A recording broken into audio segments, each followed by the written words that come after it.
This is how you're going to add payment gateway in Hostinger Website Builder. So for website built with a Hostinger Website Builder, adding payment options is done through the store management area. So first, you're going to access the store settings. You're going to log into your hpanel.hostinger.com, so that just make sure that you enter that into your website address. And then from there, you're going to sign in with your account, or you can log in or sign up if you don't already have an account yet.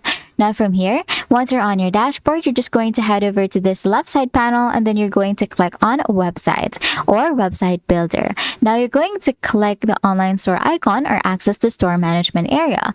You're going to head over to Payments, and in the store management area, you're going to find store settings or just settings, and then click on Payments. You'll see options like Stripe and PayPal. You're going to click Connect next to your chosen gateway, and then this will usually redirect you to the payment gateway's website like Stripe or PayPal, and then you're going to have to log into your business account or create one and follow the prompts to authorize the connection with your Hostinger store.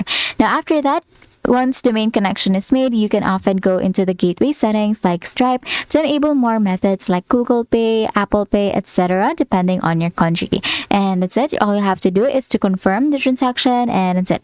You have now added payment gateway in Hostinger Website Builder. If this video helped you, please don't forget to like the video and subscribe to the channel for more videos like this.